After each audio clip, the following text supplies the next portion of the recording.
Good evening, everyone. I will call this meeting to order. It's 6 p.m. This is the regular meeting for Tuesday, May 18th, 2021. Madam Clerk, please call the roll.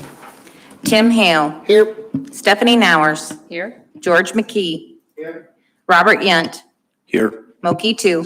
Here. Jesse Sumner. Here.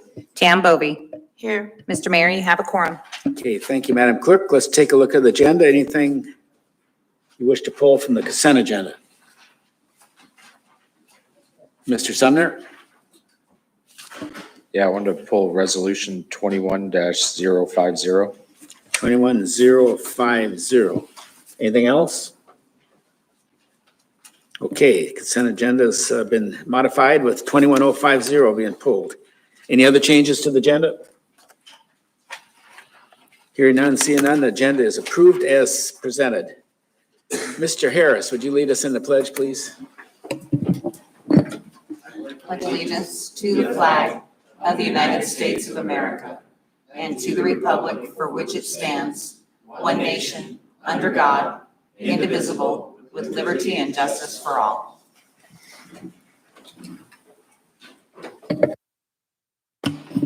Okay, and just for the record, Mr. Eschenbrenner is here with us in the attorney's office. Mr. Spropoulos is attending his son's graduation from high school. Are there any changes to the minutes being presented? You see the A and B of the preceding meetings? Hearing none, the minutes are approved as presented. Cities, reports from the cities. Madam Mayor from Wasilla is always here with us, and always smiling, I want to add. Good evening, Mayor Halter, Manager Brown, and Assembly. I'm Glenda Ledford, Mayor for the City of Wasilla. It's graduation week in the city as well as the borough. We salute all of our graduates and wish them well. The outdoor arena at the Menard will host the Mat-Su Valley Rock Fest featuring Saving Abel, the Eternal Cowboys, and Them Bones in concert on May 22nd. Also, Our Lady of the Valley Catholic School will have a plant sale from noon until 4. I'm sure everyone can find that certain plant that you've been looking for. Don't forget, you can get a COVID vaccine at the old Sears building on Seward Meridian. We can all be part of keeping our community safe and our businesses open. Is there any questions? Okay, looks good. Thank you, ma'am. Thank you. Appreciate it. School district, I don't see anybody from the school district. We'll let that one go. State of Alaska, Mr. Smolden. I don't think he's here tonight, but we'll have Mr. Harris here in a second on the manager's reports. Joint Assembly School Board Committee. Did that one meet? So nothing recent. Public relations reports. It's a little bit of sadness here. I want to report that Lori Wartsma from Willow, who was a longtime fire chief in Willow and a community activist and just a wonderful person, passed away recently. And I know along with Assemblywoman Bovey, I'll miss her personally. She was just one of those types of people that you always remembered and wanted to see again as soon as you could. So we will miss her. It's a big loss for the family and the Waco community, the Willow Area Community Organization. I know will miss her. And so it's very sad that we see her passing away. So please keep her family and friends in your thoughts and prayers. So with that, I'll turn it over to Mr. Brown. Thank you, Mr. Mayor. I'd like to invite Mr. Harris up for a legislative update for the group.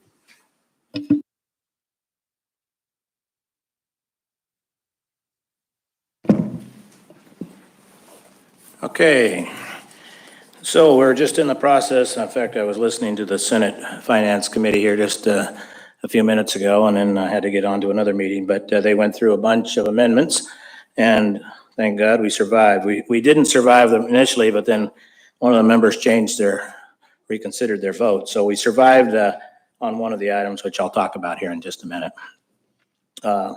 In the operating budget, here's what's really happening. The Senate is coupling the capital budget and the operating budget together, which seldom, if ever, happens. But in this case, since they're going to be back in August to deal with another tranche of money coming from the federal government, They figured they just take the operating budget that came over from the House and send it back to them with the capital budget included.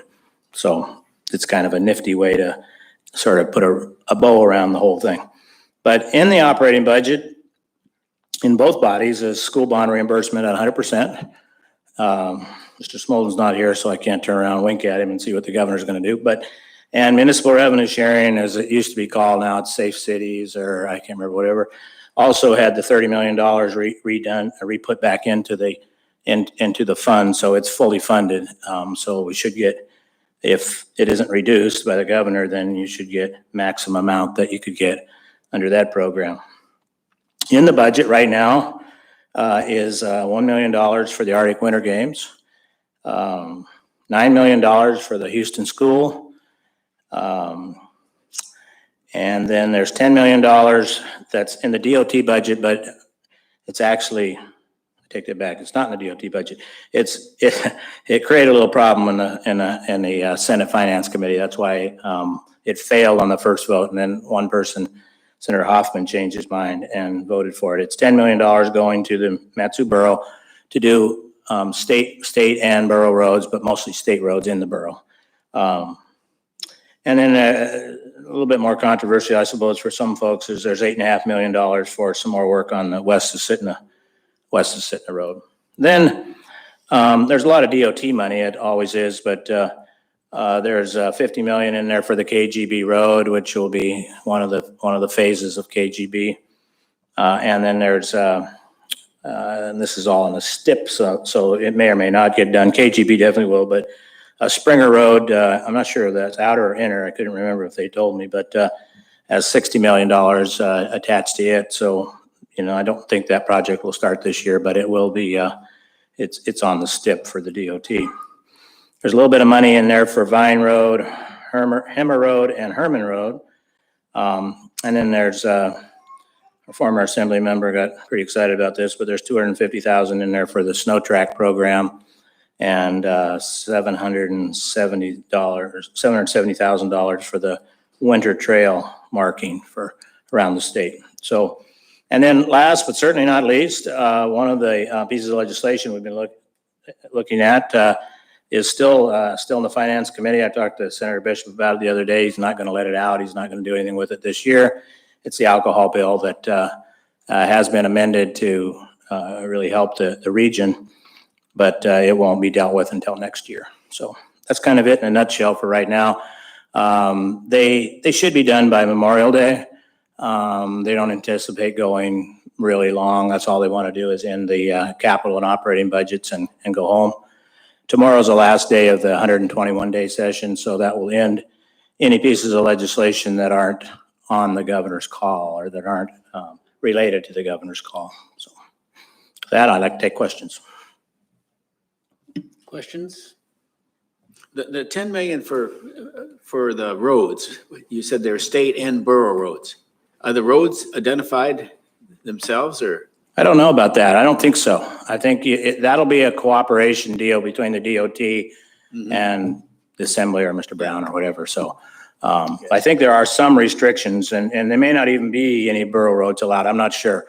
I was kind of hoping, quite frankly, because I'm pretty proud of the fact that the people of Matsu voted to do some bonding for roads. I was kind of hoping the governor would start off the thing by putting bond, by the direct deposit toward matching the amount that the borough voted for bonds. That was a lot easier to sell than just $10 million to the Matsu Borough because there was an amendment from an Anchorage senator that said if the only way Matsu gets it, if Anchorage gets equal amount.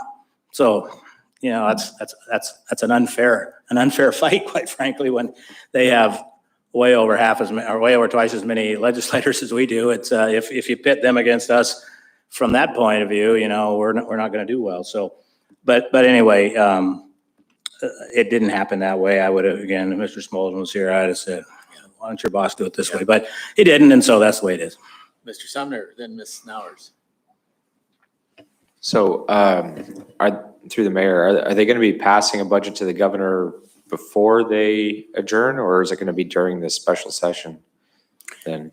Well, the budget, Mr. Mayor, the budget won't go to the governor until it's been vetted to make sure the language is correct and all that kind of stuff. But the governor will receive it after the legislature adjourns. You're coming up pretty quickly then. Hmm? When is the legislature adjourning? Well, they have because the governor called a special session, so they have 30 days under the Constitution. They have 30 days for a special session, and that 30 days starts Thursday. So they could be there for 30 days if they want. They don't want to be, and they won't be, I don't think. But their intent is to get out on Memorial Day or before. Ms. Nowers? The Springer system, what was the amount that you said on that? And do you It's know about 60 million roughly. do you know what the scope? I don't know. I didn't realize that it was even in there. I looked through it and I called a couple of friends of mine in the legislature and I said, where'd that money come from? Because it's not easy to find it. And because a senator from Anchorage brought it up as another thing that the Mad Valley got. And, we got two, we got the 50 and the 60. And so, 110 million, but that's all on STIP money, statewide transportation improvement projects. And so, every place gets money. I mean, Anchorage is getting a bunch of money this year, and there's money up to Richardson and the Parks and the Glen and the Seward and all over the place, so there's money spreading all over the place. And so it just happens to be roads that, but there isn't any guarantee, like I said, there isn't any guarantee that Springer Road, whatever they have for it, will get done right away. And there certainly isn't any guarantee that the money will stay with that road. These are monies that can be flip-flopped around depending upon a variety of things. How quickly a project can be done, they have right-of-ways, if there are other things that leap out in front of them. That's happened to other roads. When I was a legislator years ago, I had money, and I was co-chair of finance too at the time, and I had money put in there for a project in Glen Allen, one of the parts of my district. And it was a bike path, and the road was narrow, and people, walking on the side of the road and whatever. And those poor DOT people, I had them. And if you know me very well, I'm sometimes not real nice. And so it wasn't until I got out of the legislature, they finally did the project. And, and so, they'll work at their speed unless if the governor tells them to absolutely do it, it'll get done. That's why KGB is getting done. But if the governor doesn't force them to, then the DOT can kind of, pick and choose and maneuver around and do whatever. So it's a little bit of a free for all there. All right, I won't count on it being done Yeah. next summer. Right? Yeah, that's right. I wouldn't count on it at all. Mr. McKee? Excuse me, Mayor. Now the House has it. Have they looked at how they're going to fund this? A lot of it is being funded through some of the initial monies from ARPA, from the federal monies. Other monies are just coming out of the Earnings Reserve account of the permanent fund. Other money is just coming from oil taxes, where everything else comes from. So they really don't know where they're going to get the money. Well, they know exactly where they're going to get the money. It's just how much you're going to take.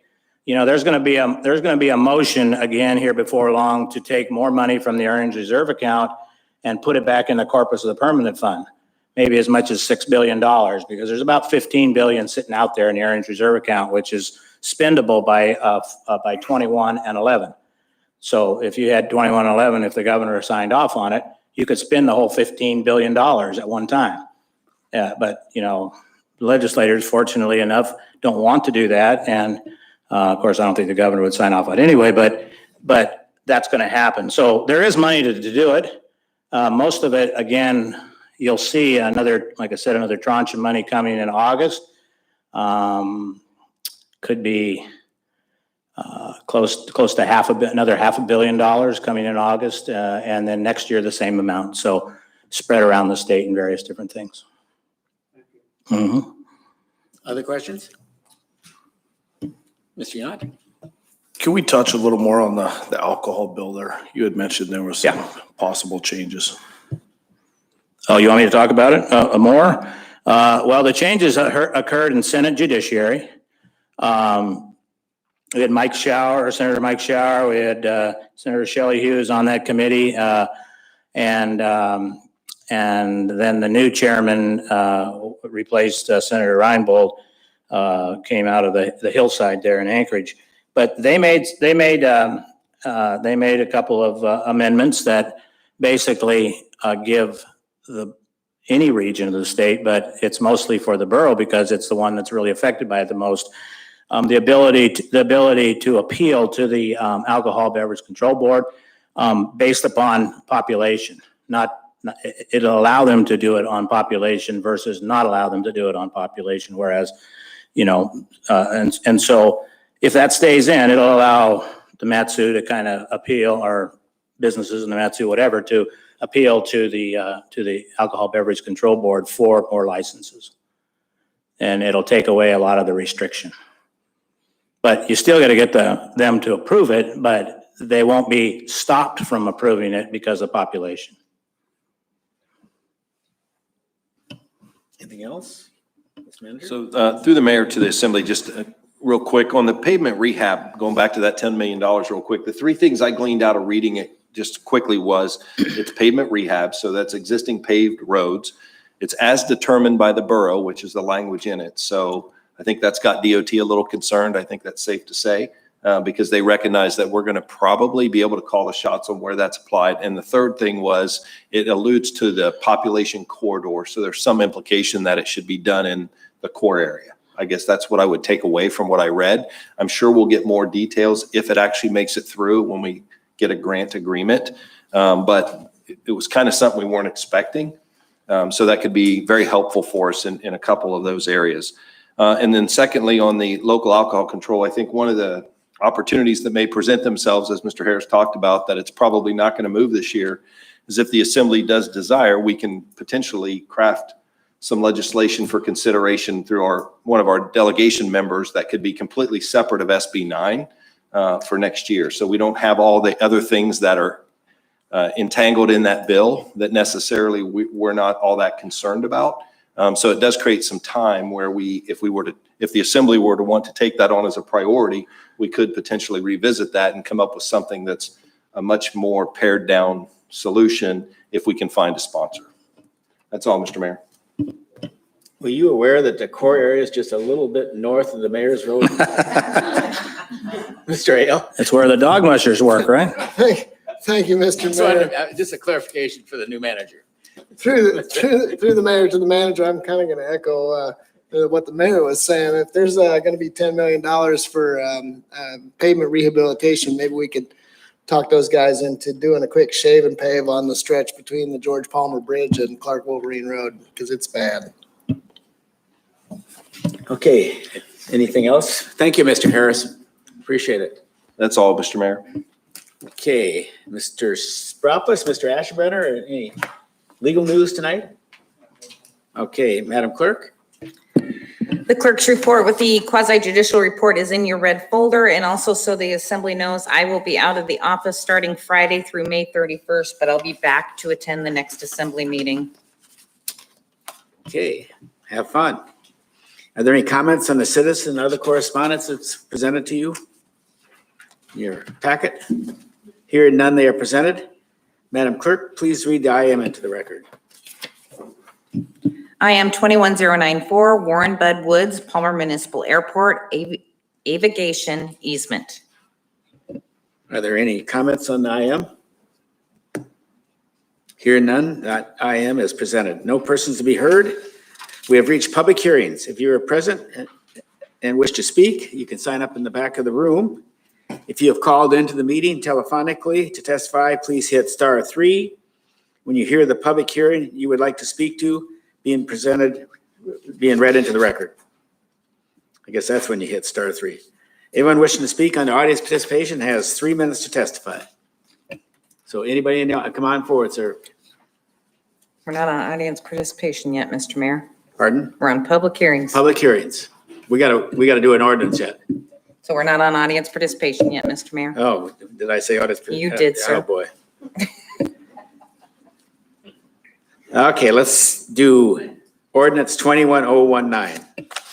An ordinance amending MSB 17.55 setbacks and screening easements to exempt signs from setbacks to right-of-way and property lines. If you're on the phone and would like to speak to this item, press *3. Okay, is there a staff report? Go ahead, please. You click on your microphone there. Yep. Good evening. Mark Wisenhunt with the Matsu Borough Planning Department. I am the Acting Development Services Manager here tonight in place of Director Strawn, who is also getting to enjoy watching his son walk across the graduation stage. So congratulations to him on that. The ordinance before you will exempt signs from the setback regulations, allowing them closer to the public right-of-way and public, adjacent lot lines, side and rear. They will not allow them within the public right-of-way, though. This ordinance was put forward at the request of Assemblymember Sumner. However, it was on our radar to bring forward eventually. Our department has identified a vast amount of setback violations involving signs. We're not sure if the ordinance has always been interpreted to include signs, but a plain reading does involve signs if you read it as it is today. I won't take up a lot of your time, but it is a fairly simple ordinance, but I'll be available for questions if need be. Thank you. Okay, thank you for the staff report. Now I'll open the public hearing and not audience participation. So anybody else wish to speak to this now that we've heard the staff report? Are there any telephonics? Sir, come on forward. If I can get you to press the button in the center of the microphone when you reach there, please. Thank you. State your name for the record. State your name for the record, then 3 minutes. Daniel Hacker. I just wanted to come and voice my support for the ordinance change. I think it'll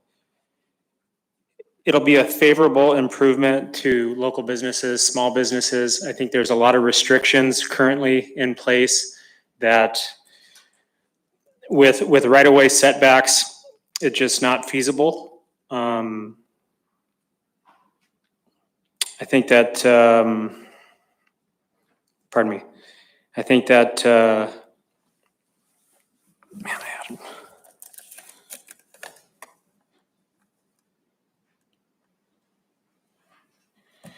sorry, by removing the sign setbacks, it allows motorists to safely absorb the signage within their cone of vision, 10 degrees left, 10 degrees right.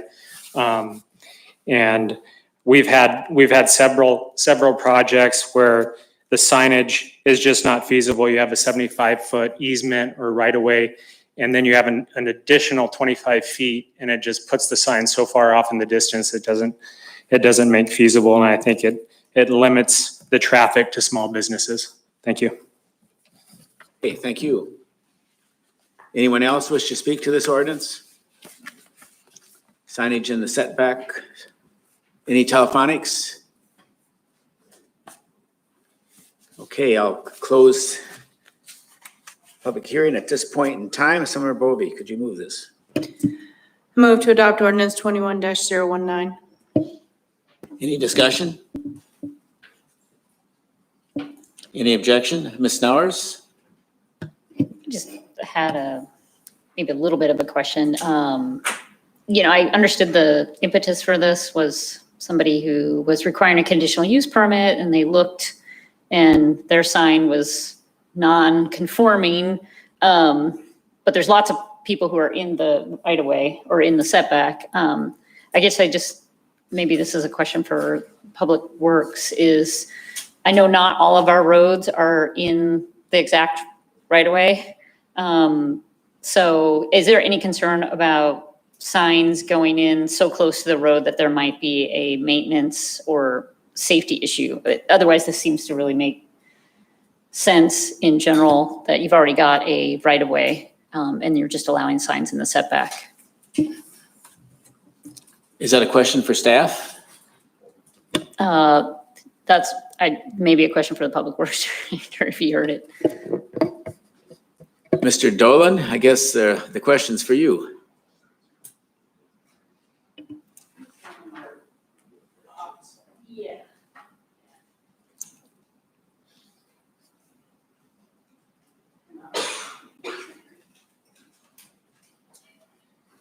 Terry Dolan, Director of Public Works. So on residential streets that are 25 miles an hour, as long as the signs aren't blocking visibility, it's really not a huge problem for the borough. But in most cases, when they're in the right of way, we require an easement or an encroachment permit be issued. So matter of fact, the mayor has an encroachment permit for his sign. So that's the correct procedure, is if you're going to have your private property in the borough right of way, you need an encroachment permit generally. So now there's engineering standards for how close a sign can be to the road, just for the visibility type of issues, so that when people come out of their driveway, for example, they can see left and right and be seen. Okay, so thank you. So my question was kind of, this would only allow signs in the setback, not in the right of way. Was there any concerns from Public Works that sometimes the roads are not completely centered on their right of way? So you might be to the edge and then you'd be right in the setback. Was there any concern about? In many cases, we don't even know exactly where the right of way ends. Typically in subdivisions, the lots are surveyed in, but there's a lot of the borough that doesn't have surveying along the road, and we don't really know where the road is in relation to the right of way. We have a road in Talkeetna we found out about 2 years ago that's about 260 feet outside of the right of way. So it's hard to tell in many cases whether or not it's actually in the right of way. But generally the right of way is wide enough that you can accommodate a sign on private property without too much of a problem. But in some cases, the right of way is super narrow. Papoose Twins has been a hot topic lately. There are places on that road where we don't have any right of way underneath the road at all. Okay, thank you for the answer. And the full story on this sign of mine, I gave up 75 feet by 75 feet of my property on the other side of the road. Yeah, the way I would describe it, Mr. Mayor, is our road was trespassing on your private property. I rest my case, thank you. Rather than move the road, we purchased the right of way from you, which caused your sign to be in the right of way. Otherwise, my sign was just a little bit in the borough's right of way. Mr. Sumner. Yeah, I was just gonna say that may be the case on some roads, like in Talkeetna or something like that. But I think most of our high traffic, higher speed roads it's pretty well established where the right of way is, or at least there's enough right of way that the road is certainly within it pretty well.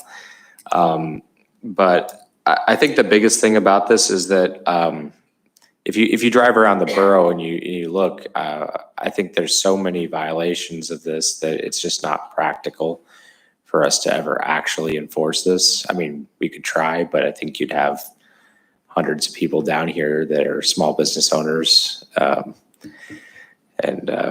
So, I think that very few of these are really a large issue, and might as well just allow it within the setback. So. Okay, Mr. Yan? I like where you're going with this, Jesse. Thanks for bringing it forth. I don't think any of us here want to hinder small business. We're all of the creating jobs mentality. So as long as it's not going to put Mr. Dolan's department in a bind, then I'm in full support. So. Okay, any objection to passing this legislation? Seeing and hearing none, that legislation passes. Madam Clerk, 21042. Thank you, Mr. Dolan. An ordinance extending the time limit for completion Ms. of Wiseman. borough capital projects. Okay, I'll open the staff report first. Mr. Manager? Yeah, I'll speak to this one just because it really affects all the departments, or it's several of the departments within the borough. So this is legislation we normally bring forward around this time of the year to extend capital projects or project accounts where they're set to expire at the end of this fiscal year. So just in a quick summary, you'll see that there's a long number of projects listed here. 59 projects will not be renewed. You don't see that in this legislation. So those are 59 projects that were either completed or we opted not to renew intentionally. 30 of those were directed by administration. And basically, the stance we're trying to take is anything that's 10 years or older, we want to close those things out. In some cases, we've had projects that extend for that period of time. So we're trying to kind of rein that in just a little bit. And then of these projects here, there's some of them, for example, of 18 projects that are older than 5 years, 7 of those are related to like land issues and survey matters. So things that don't necessarily lend themselves to a quick 1 year, 2 year turnaround.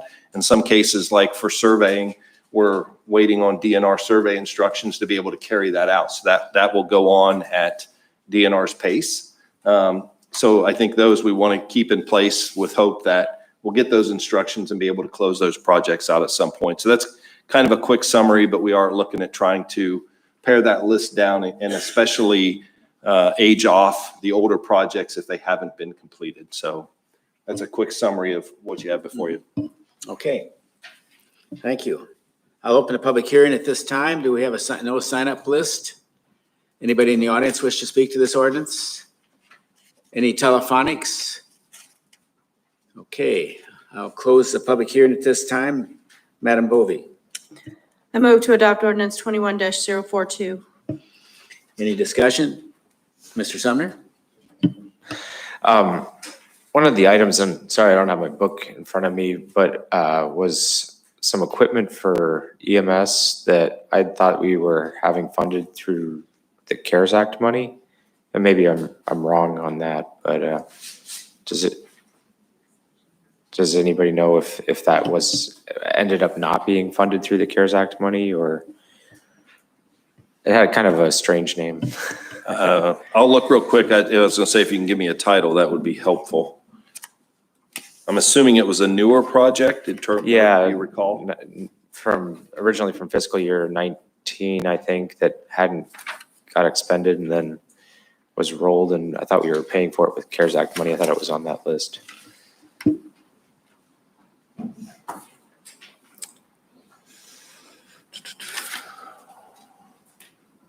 Through the mayor to the Assemblymember Sumner, anything prior to fiscal year 20 existed before the CARES Act money came about.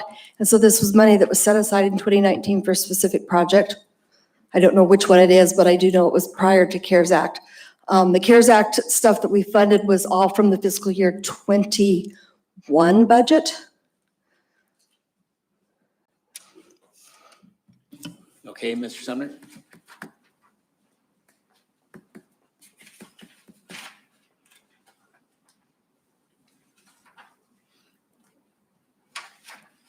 Any other questions on?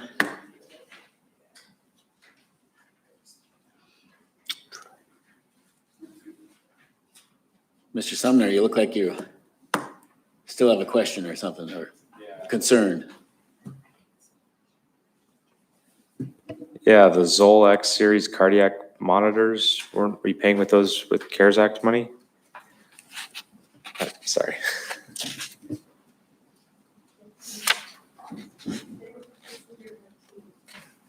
Are we in?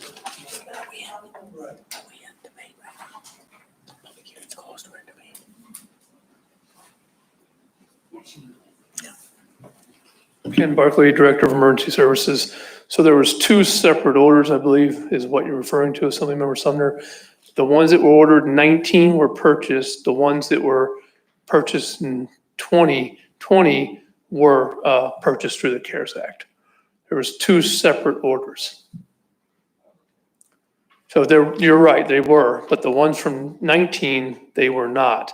And we couldn't do that because CARES Act wasn't in effect then. I hope that answers it. We're trying to go back in memory here. No, I got you. But so are we still going to need these ones that were funded in the 19 budget if we purchased some in the 21 budget? I would have to look. I don't know how many we had in 19 and what was in 20. I'm sure it's fine. Yeah, Well, through the mayor to Mr. Sumner, and Ms. Heindel can correct me if I'm wrong. If I'm reading this correctly, there's only $6,200 left in that project account.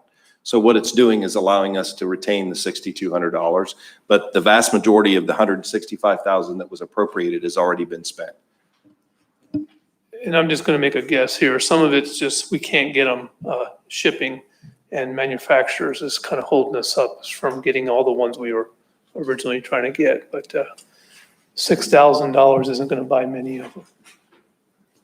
Right. Yeah, so I guess I was just confused because I thought that, I didn't realize we purchased them twice. So I'd seen it was on the CARES Act list and then it was on that project list. So I wasn't sure if that was CARES Act money applied to that, but I guess not because that's the project fund expended then. Okay. Any other discussion? Questions concerned, any objection to passing 21042? Seeing and hearing no objection, ordinance 21042 passes. Madam Clerk, ordinance 21043. An ordinance providing for the sale of certain borough-wide real property acquired through tax foreclosure for delinquent real property tax years 2014 and prior, and special assessment for 2015 and prior, and not needed for public purpose. If you're on the phone and would like to speak to this, press star 3. Staff report? Hi, my name is Lisa Gray, and I am the Land Disposal and Foreclosure Specialist for the Land Management Division. So this ordinance is for the tax and LID foreclosure sale for October of this fall.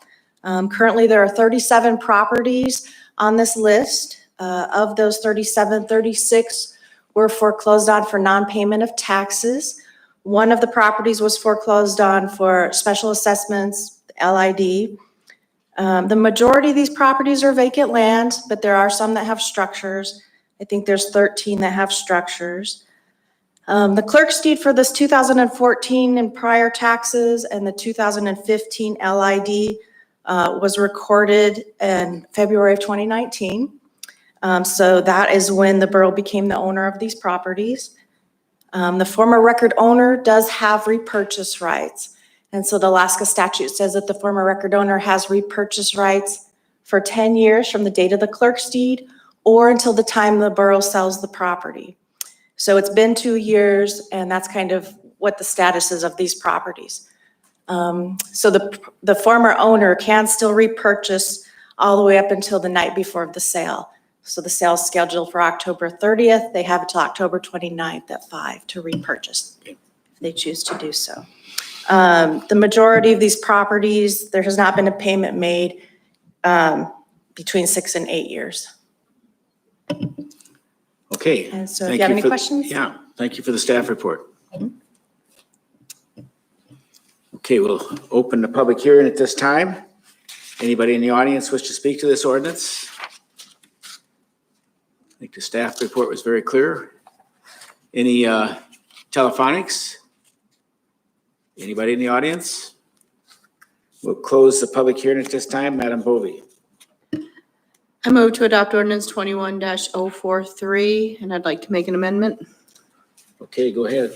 I move to amend ordinance 21-043 and IM 21-080 by striking the following sale numbers: TS 42-31, TS Joyce, let's 42, go go real slow now. TS, say that again, please. sorry, TS 42-31. I guess Madam Clerk has them, so. She gave me this. No. I knew there was something going on here. And TS 42-32. These properties have been repurchased by the record owners. Okay.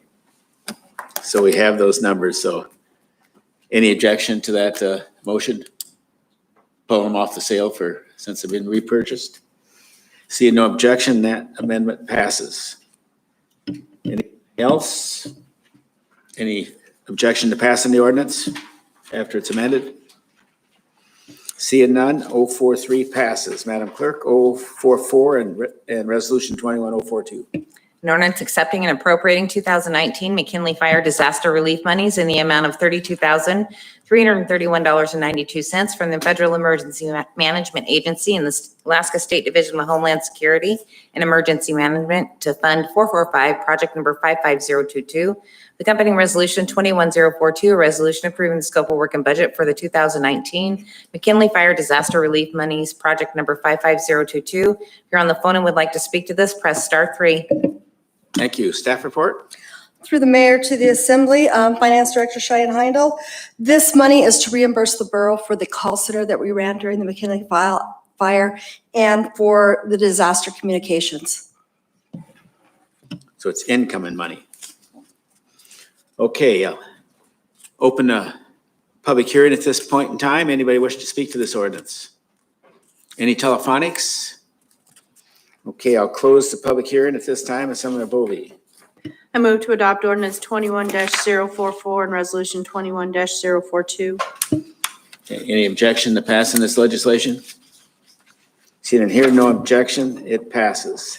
Now, we're at audience participation. This is your opportunity to speak to the assembly about any topic.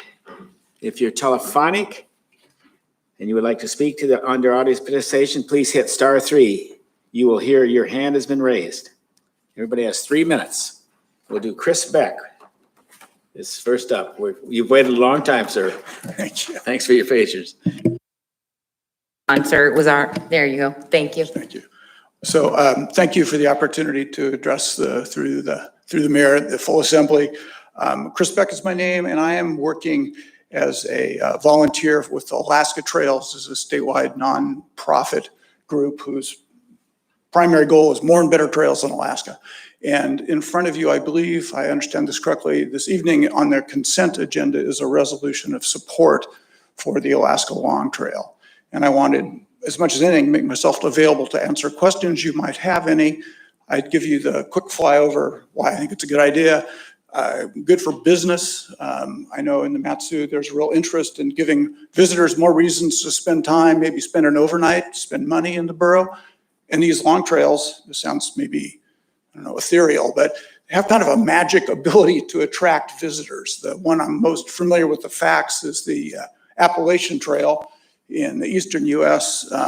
Maybe only 20 or 30,000 people have hiked the whole thing, but 30 million people a year use a piece of it because they want to be seen on the trail. They want to touch it. Maybe they hike it over multiple years.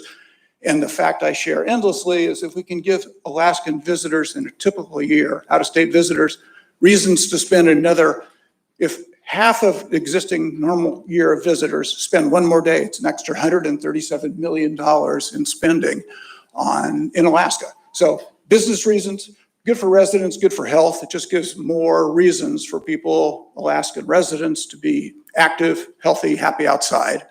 And I think it's really got strong bipartisan support. We've got resolutions from Fairbanks, North Star Borough down to City of Seward. Visit Anchorage has spoken out in favor of it. Bonnie Quill here is a big fan with your Matsu CVB. So I think it's a good project, and we're looking to help the legislature understand that people see the value in the project and would like to see it move forward. Okay. With a minute left. So if there are questions, I can talk for up to a week without interruption about why this is such a great project. Don't ask questions down there. No, thank you. I won't, but I could. I like this project, so. Okay, well, thank you, That's me. Mayor and Assembly. Yeah, thank you, Mr. Beck. Anyone else wish to speak to the assembly, audience participation? Okay, we have a telephonic, so 2 telephonics. So let's take our first caller, please.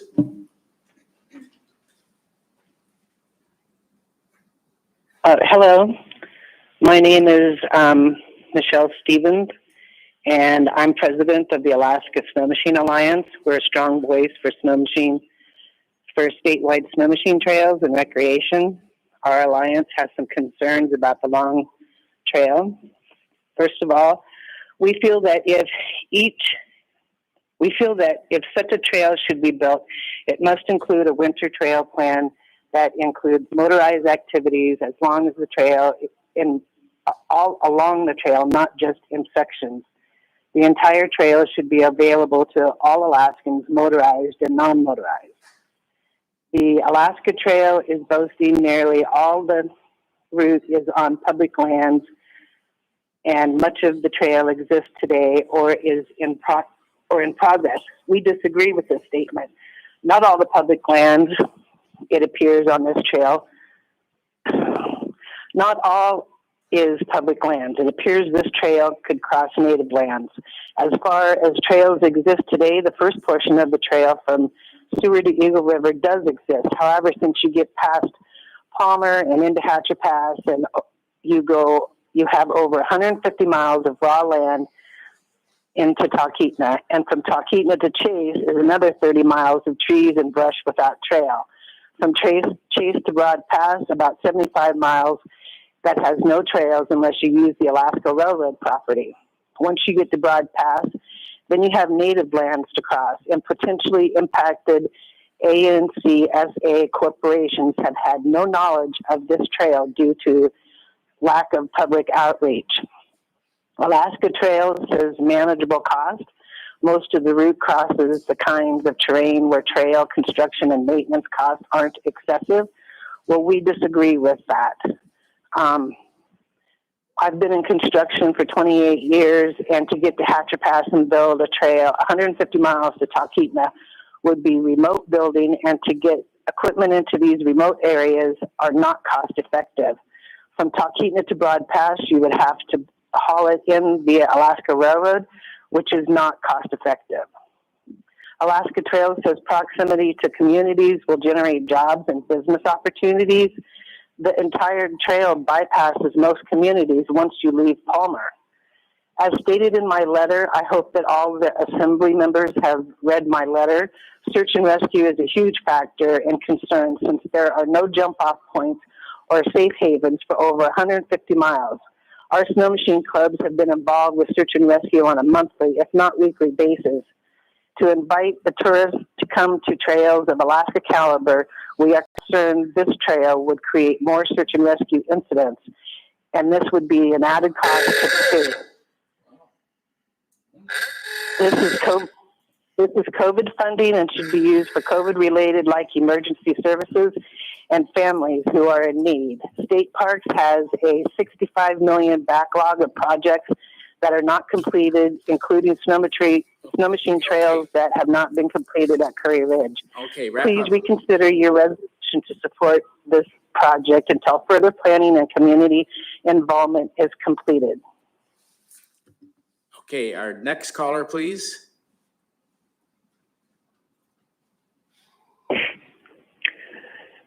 Hello.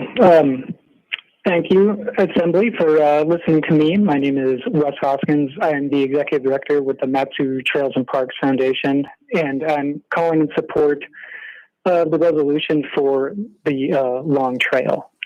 And I do really appreciate Michelle's points. We've talked a little bit about this. I do think that we can aim for a long-term goal of multi-use in this project. We're at the beginning stages, and I think what Chris is doing and the coalition that is working to advocate for the Long Trail are doing their best to listen to all sides and trying to get active, engaged, and involvement in route finding, the advocacy behind it, and fundraising. At the Matsu Trails and Parks Foundation, we're investing in world-class trails and parks infrastructure in the Matsu Borough. And I and our board believes that the Long Trail is a world-class investment. It is going to create jobs through trails construction.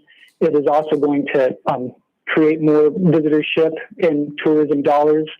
While, if it's a backcountry trail that doesn't go through communities, those people who come to this are still going to use businesses that exist in the borough. So, a world-class trail like this, that is like the Appalachian Trail, is going to bring a stronger economy, and it's also going to create the opportunity for active and healthy lives, whether it's a backcountry trail or another option. If it's multi-use, if it's parts of it are motorized, kind of graded approach, that's on the table. This project is in the beginning, and I don't think we're trying to be exclusive. And so, from our point of view, from the foundation's point of view, this is a good idea, and it's going to put Alaska on the map. One of the projects that is could be a piece of the GEO bond or the American Recovery Act funding is the 16-mile to GPRA trail that it will also access ski talk. That will also create huge opportunities for mountain biking and hiking, and will also really put Hatcher Pass even more at the forefront of both out-of-town guests and for residents alike. So thank you so much for hearing me out, Assembly. Okay, thank you. Any further telephonics? Okay, we have another telephonic caller, so go ahead, please.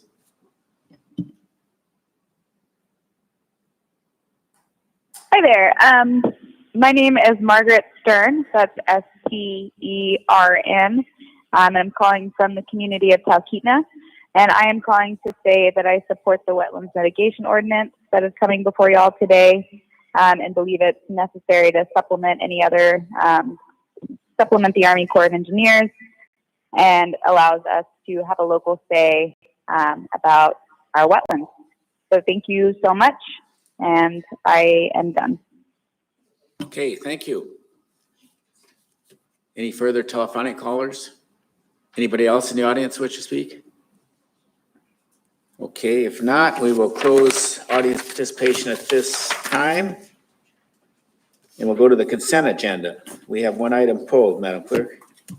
Resolution 21044, a resolution amending the scope of work and budget for the Settlers Bay Coastal Park Interpretive Trail Signage Grant, project number 15040, Fund 440. Resolution 21045, a resolution supporting the proposed State of Alaska General Obligation Bond, 13.2 million allocation for the Fairbanks to Seward Multi-Use Trail, also known as the Alaska Long Trail. Resolution 21046, a resolution extending the date of completion for project number 47532, Federal CARES Relief Act COVID-19 to December 31st, 2021. Resolution 21047, a resolution amending the budget for project number 15035, Fund 480, Trail Survey Pool, fiscal year 2009, and project number 45040, Fund 480, Municipal Entitlement Land Survey, Municipal Entitlement, Trails Subdivision, fiscal year 2019. Resolution 21048, a resolution approving the scope of work and budget for Nancy Lake Landing, Mike Ardaw Road Grade Crossing Upgrade Project, project number 30042. Resolution 21049, a resolution providing a one-time waiver of landfill fees for up to 3 dumps for the Caswell Lake Area Community Cleanup. AM 21041, approval of utility relocate project number 30036 to NStar Natural Gas Company in the amount of $130,870.85 for Central, Midway, Hideaway Circle, Upper Court, Iceberg Circle, Outlet View, By Pond Circle, and Glacier Drive. AM 21042, awarded bid number 21162B to BINW Alaska in the contract amount of $180,030.08 for supply and install of furniture, fixtures, equipment at the new Willow Library. AM 21043, awarded bid number 21168B in the contract amount of $296,000 to Alaska Diversified Contractors LLC to construct Cell 4 gas collection system. AM 21044, approval of change order number 1 to contract number 21140B to Alaska Demolition LLC to include Schedule G for $99,446. Sorry. To complete demolition and site remediation on a property located within the flood and erosion prone area along the Matanuska River in the Butte. And AM 21045, authorization to enter into a utilities reimbursable service agreement with the Alaska Railroad in the amount of $288,700 for the Nancy Lake Road crossing upgrade. Okay, Senator Bovee. I move to approve the consent agenda as read into the record by the clerk. Any objection? Okay, that portion is approved. Resolution 21050. A resolution in support of House Bill 170 and Senate Bill 123, establishing the Alaska Energy Independence Program and the Alaska Energy Independence Fund, and it was pulled by Assemblymember Sumner. Okay, Mr. Sumner, could you move that and then go ahead and discuss it? I move to adopt resolution 21-050. And I guess I had some questions about this. Is this for the property assessed clean energy financing, or what exactly is this for? Who can answer that? Ms. Nowers? this is not exactly, but it could apply to this. This was introduced by Governor Dunleavy. It uses a small amount of public capital to leverage a large amount of private capital. So it's an initial $10 million capitalization to a program that is not a grant program. That's significant. It's a loan program and a de-risking program. So it allows private capital to take up projects that they might not otherwise do. So ADA would serve to de-risk projects. They might aggregate projects together. They might take second position on a loan. So other banks that are similar to this that have been set up in Connecticut, in Maryland, and New York have leveraged 6-to-1 to 8-to-1 private capital. As far as sort of the CPACE question that you're asking, is the property assessed clean energy assessments. The program could act as a third-party administrator for those transactions, but that would be a portion of what they do. I'm happy to answer any other questions about it. It's kind of a new concept that many people aren't familiar with. The other thing I would note is there is some timeliness to this. The legislation in front of the state is not going to pass this session, but it did get through 3 committees, had a hearing in Senate Finance, and is in front of House Finance. So there's some hope to get it in front of probably the second special session. And then there's some federal legislation which would provide up to $130 million for Alaska for capitalizing these types of funds. That's something that's passed the House 3 times, is part of President Biden's infrastructure bill, and is co-sponsored by Representative Don Young. So it has pretty broad movement. This is just, passing this allows the state to take advantage of a program that could help businesses lower their energy costs. It could bring in private capital, and it could create jobs. And it's again, not a grant program. It's a loan and a loan de-risking program. Does that answer your question? I suppose. I guess this is okay, but I kind of have an issue around the whole ADA thing, and that I feel like that they kind of pick winners and losers when they award financing at lower cost than other businesses could necessarily get. And so maybe not on their smaller loans, but on some of their bigger projects, I'm not sure if it's really appropriate to have any kind of government entity involved in the process at all, but yeah. So a percentage might be loans from ADA, but primarily the loans would be coming from banks. ADA's just taking a secondary position. So if that I know that question about competing with the private sector, private banks came up, and it seemed like that allayed the concerns. It's not like ADA would be competing. It would just be allowing the banks to offer it at a lower rate and generating business for the banks. Okay, anything further on this resolution? 21050? Any objection to letting it pass? Okay, seeing no objection, 21050 passes also. Unfinished business. Madam Clerk?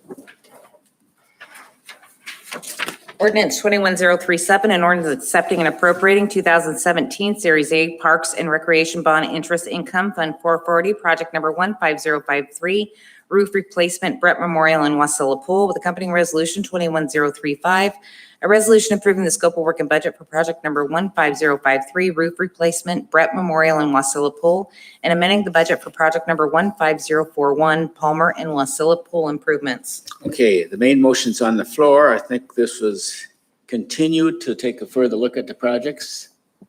Mr. Sumner. I was on both roofs, and I do believe they need to be replaced. So if anybody has any questions, I was there. The roof needs replacing. Okay, both of them, okay. Anything further on this? Any objection to passing 21037 and resolution 21035? Replacing the roofs and the pools? Seeing none, that legislation has passed.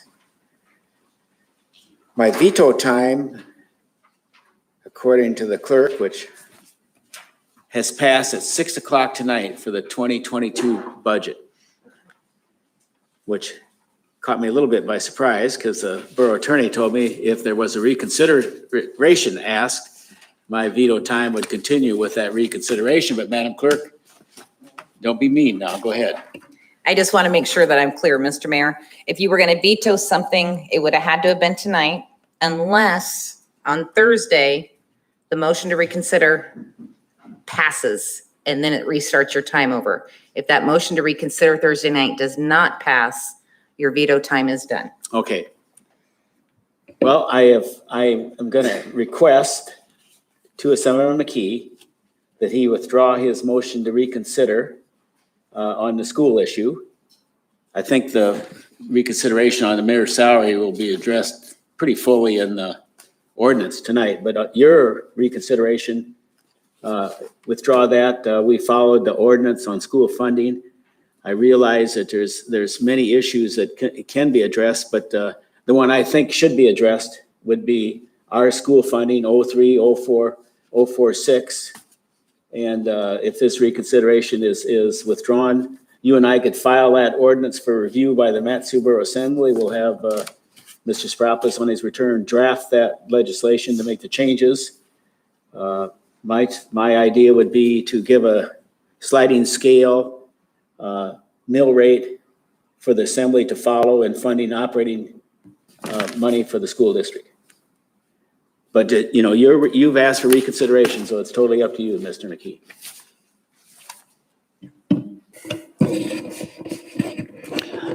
Well, I'm not opposed to your suggestion that we meet and we revise the ordinance where, in fact, we get rid of the 6.3 mill rate that we give the school district and we start looking at what we have. Now, I would ask your indulgence on this, and I am going to agree to that.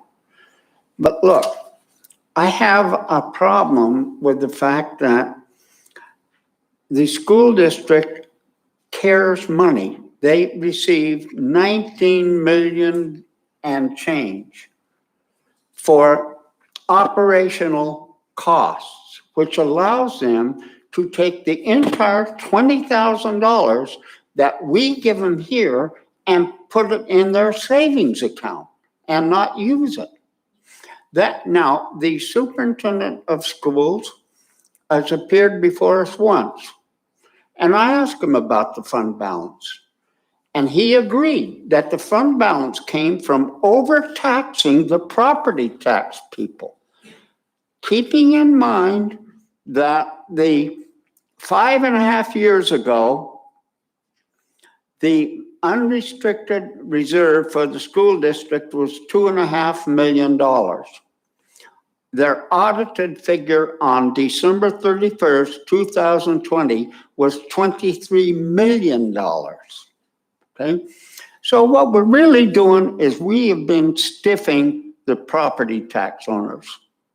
And that's got to stop. And the mayor, what he suggested, will put it back in the assembly's lap, but with the authority to slide that back to where they have to use that fund balance, okay? And the CARES money. I could ask Cheyenne to come up here. Look, the fund balance, by the way, for both the borough and the school district, if you go over 10%, or 20% of your budget, you face a financial penalty for it. So the fact that when they loaned us $11 million, they were tickled to death to do that because it took them off the hot seat. Now, and last thing I would say, you pay for performance. We're not getting performance from the school district. In the 2020 PEAKS exam, 40% of the 4th and 8th grade students were not proficient in math and reading. The superintendent of schools appeared at a public hearing here, and he said what I had been saying for years here, that he agreed 50% of the students who leave our school district and go to a university have to take a non-credited math remedial course before they can take college credit courses. They're getting no for their money. They're paying the money, but they're getting no credit. We do not have performance here.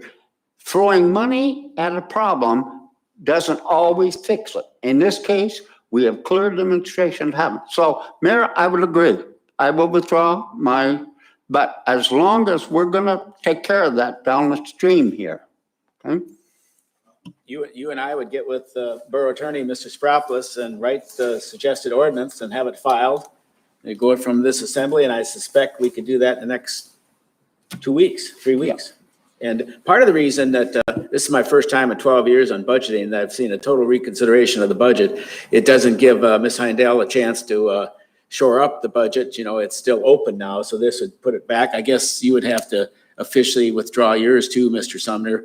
But your issues can be debated on the ordinance tonight. I'm going to leave the room, but I'm fully sure that you could have your day in court on the mayor's salary during the ordinance this evening. So I have to ask you to withdraw your reconsideration too, which basically would finalize the budget as of tonight. I do not intend to issue a veto.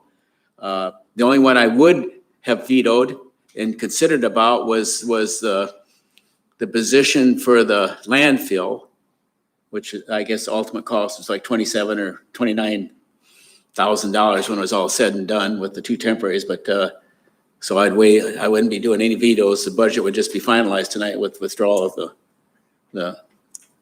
these two motions.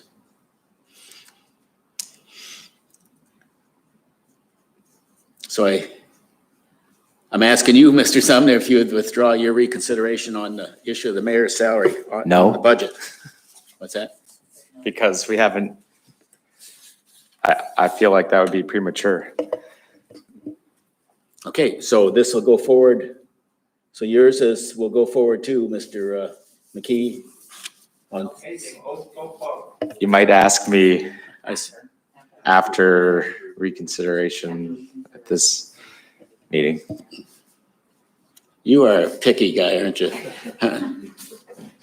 Okay, I'll take it back up again right after in comment time when we get to comment time. So I might take you back up in this one, Mr. McKee. I just want the budget closed out.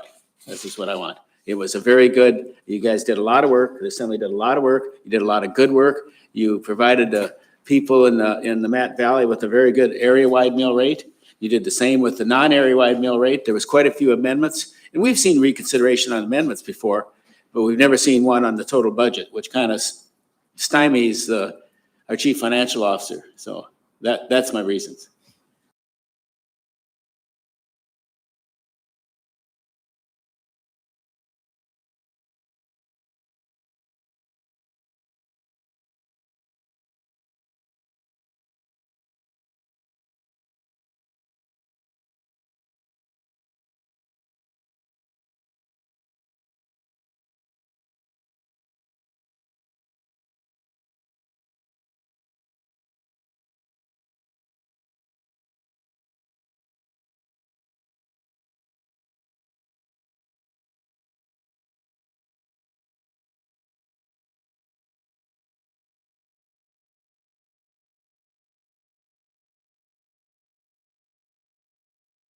On the compensation for the mayor, so I'll excuse myself and at this time, and Madam Bovik handle